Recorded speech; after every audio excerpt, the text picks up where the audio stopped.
breaking tonight on KGW News. Ooh, that's hot. I can feel it. Wildfires pop up on both sides of the Columbia River Gorge, catching drivers off guard. But I was actually panicking a little bit. With thousands still under evacuation orders heading into the night. If you're concerned, now is the time to move to a safe place. And fire crews called in from around the region to help. We have members that were on duty that are responding and have crews coming in to fill their boots.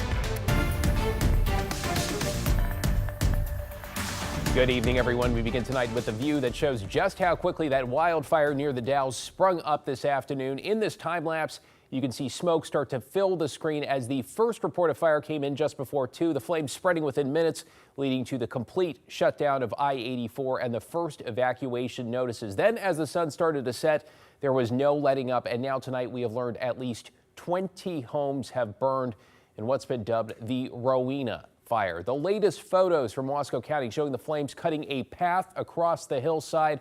With this hour, more than 2,000 people still under some level of evacuation order.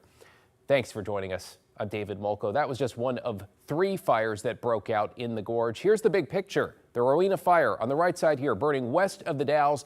It has a swath of 84 shut down tonight. Then, about 20 miles to the west, there were 2 smaller fires across the Columbia on the Washington side of the Gorge in Skamania County, just east of Carson. Those have a stretch of SR 14 closed tonight. We'll check in with Matt Zafino on the weather conditions, particularly the winds the crews are facing. But first, to Alma McCarty live along I-84 near Hood River with the latest on the fire that's burning just to the east. Alma? Yeah, David, we are still a ways away from the Dalles, currently, like you said, in Hood River, and that is because of all of this wild traffic here behind me. It has literally been bumper to bumper for several hours. Even before we got to Hood River, that was the case for us. I'm going to step out of the way so my photographer can give you a better look at how things are on I-84. Of course, this is getting into Hood River, but between Hood River and the Dalles on I-84 and Highway 30, those roads are closed and will be in both directions indefinitely. That is according to ODOT, and that is all because of the Rowena fire. Let's talk about that fire. According to emergency officials, it is 2,500 acres in size, 0% contained, with 20 homes burned. High winds in the Gorge certainly are contributing to that spread, and the fuel, county officials say, is dry grasses. More than 2,000 homes are under evacuation orders tonight, and crews are actively fighting the flames to keep that number from increasing. Several task forces across the area mobilized earlier this afternoon to fight the Rowena fire. The Wasco County Sheriff's Office warning citizens on social media west of the Dalles that they'd be seeing firefighters performing what is called backburning, or quite simply fighting fire with fire by burning ahead of the active fire. Stephanie Krell with the county spoke with us about signing up for those citizen alert systems and had this piece of advice as folks out here head to bed tonight. If you are signed up for our citizen alert system, you will receive an alert. It will actually, if you have your do not disturb on, you will still receive that alert in the middle of the night if you are in any sort of evacuation zone. But the most important thing is, if you have a concern now is the time to evacuate. Don't wait until you get a level 3, because you'd never know how short of a time of that window that we'll receive in order to send out that notification. And, you know, because it is so important to have a plan during situations like these, we want to tell you about some of the shelters that are out here in Wasco County. One of those is at the Dalles Middle School. That's a Red Cross shelter, and people who are seeking evacuation or seeking shelter there, I should say, they can bring their pets.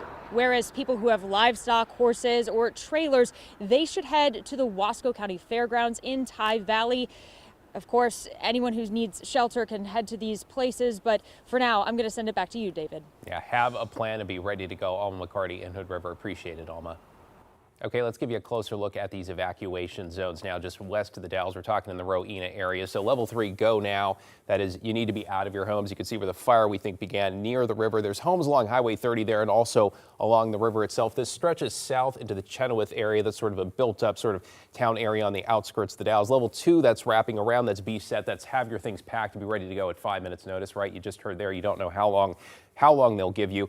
That stretches into the city limits itself, and then you see this band of level 1 sweeping around that includes Cherry Heights and then down toward the center of the Dalles itself. We've seen this expand over the course of the afternoon. It's remained fairly steady at the evening. Keep an eye on that. We have an update on that. You have that, Matt, at any time, I should say, on KGW.com. You can search for your address or loved one's address to find out if they are in one of those evacuation zones. Okay, let's talk a little bit more about the human impact here and how this transpired along the highway, particularly on drivers who were trying to get home or to appointments when those flames suddenly broke out. Kyle Aboshi has the video and their stories. Fire crews attacked a fast-moving wildfire in the Columbia River Gorge that shut down Interstate 84, the main east-west connector between Hood River and the Dalles. Video from the Oregon Department of Transportation shows scorched landscape. High winds helped fuel the blaze. Earlier in the day, drivers encountered heavy smoke. Dale Quakenbush shot this video as he drove east on I-84. He could see smoke in the distance, but didn't realize it was a growing wildfire until he got closer. Visibility, he said, was limited. Most drivers slowed down, put their hazard lights on. Some pulled over. We spoke with Quakenbush shortly after he arrived in the Dalles. At first, I thought it was okay. I mean, I knew it was okay the whole time, but it wasn't until I realized when we were going through it that I honestly started to panic. And if you could hear me telling, like, my mom, who lives in California, I'm telling my mom, it's okay. If you see this before I get a chance to post it, I'm okay. I'm safe. But I was actually panicking a little bit. Another driver, Letitia Bisbee, also drove through heavy smoke, making it difficult to see and breathe clean air. Okay, you might want to put your thing up over your mouth. I'm trying to, oh, that's hot. I can feel it. And at one point there was a wall of fire across on the west side of the freeway that I could actually feel the heat through my car on the eastbound side. It was crazy. It's not clear what started this fire, which spread quickly, closing the interstate. Kyle Aboshi, KGW News. I cannot even imagine driving down the highway and finding myself right in the middle of it, Matt. You've been monitoring the winds in the Gorge all evening. How's it looking right now? Yeah, they're still quite strong, David. And this is our Skycam in the Dalles on the Oregon Veterans Home looking west. You can see the flames here, and up here on the hillside from our camera there. This is zoomed in pretty tight. It's a little bit grainy because it's nighttime and we're zoomed in quite a bit. But again, those are the active flames from the Rowena fire on the hill there. The winds right now sustained at 22. That in and of itself is not good, but it's still gusting over 30 miles an hour in the Dalles and around that fire, which is exactly what we don't want. We want these winds to settle down overnight tonight. They are settling down in Hood River, which is, I think, why they're going to be able to get a handle on those smaller fires out to the west of Hood River. But look at these winds. They're all running about 20, 22 miles an hour in this section of the gorge, which, again, is not what we want to see. So what will happen overnight? The winds will drop off by about 5 a.m. or so.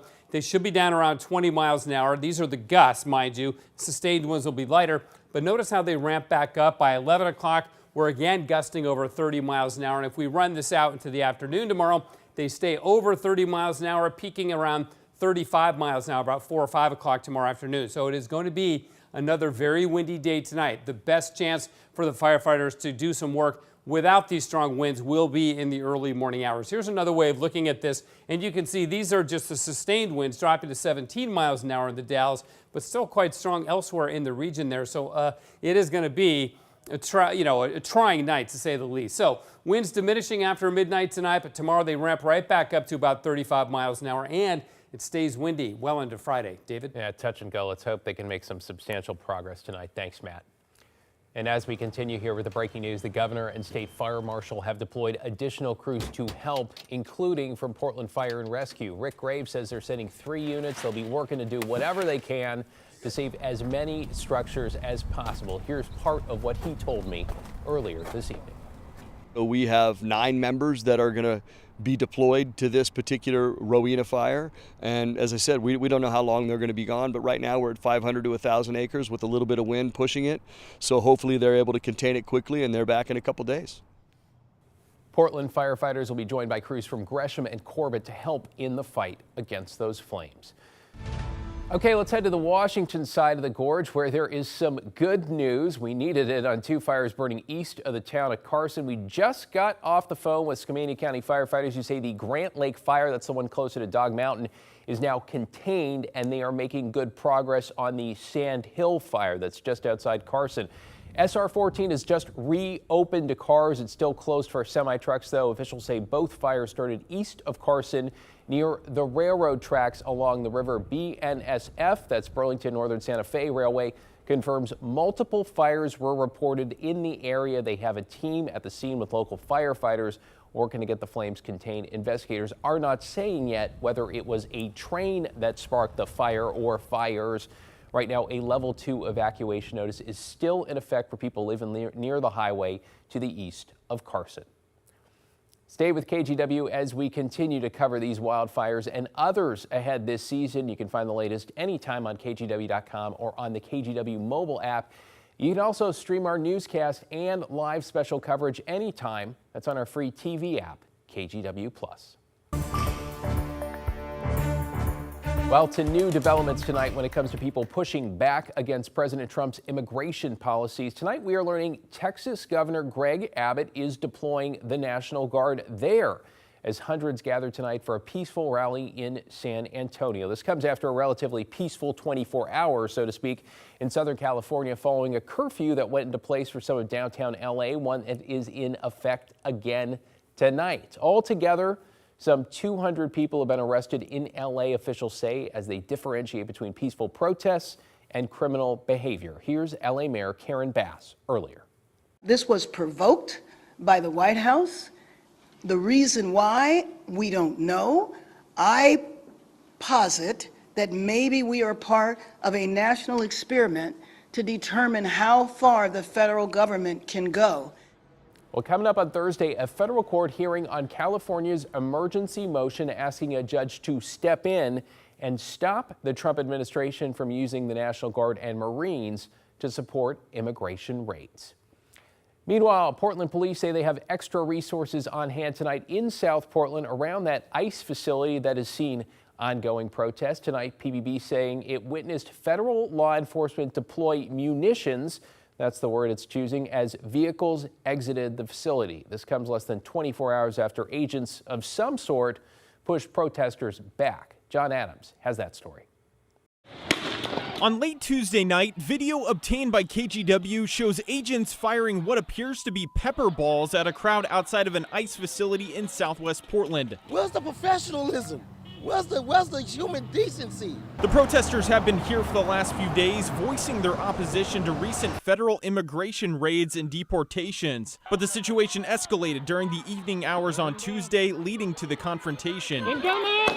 They were shooting the heck out of everybody very indiscriminately with pepper balls. In fact, there was even just a guy, driving home for the night who got lit up in his truck with it. Agents can be seen pushing the crowds away from the facility with the help of an armored vehicle. I literally got hit with flak from just being on the outskirts. I was nowhere near the initial situation, and it was like, wow. It was like, wow, how can you be that careless and that heartless? This man says the situation started after protesters used debris to block the driveway into the facility. I seen the mace a woman standing on this wall right here. The cop literally stood from the angle and just shot her in the face with mace. A Portland police spokesperson did say they responded to the area after midnight to de-escalate the crowd, but did not use force and made no arrests. By Wednesday morning, only around a dozen protesters remained, but they told us they anticipate to grow once again as the day goes on. They're absolutely not following the law, it's just absolutely immoral, everything that they're doing. We're still continuing to show up, and I anticipate there's going to be more people tonight, too. John Adams, KGW News. Yeah, more to come, as we have already heard. To get you caught up on tonight's other headlines now, a Portland father accused of killing his 15-month-old daughter in 2013 has been sentenced to a decade in prison. Darian McWoods pleaded guilty to manslaughter and criminal mistreatment. An autopsy revealed the toddler, Kamaya Flores, died from methadone and physical injuries. A Hillsborough man has been arrested for sexually assaulting a teenager, and investigators say they believe he could have additional victims. 40-year-old Seth Winklehake faces 23 felony and misdemeanor charges, including rape and sex abuse. Investigators say Winklehake met the 13-year-old victim online in 2018 and later assaulted her. Anyone with information about Winklehake is urged to contact the Clackamas County Sheriff's Office.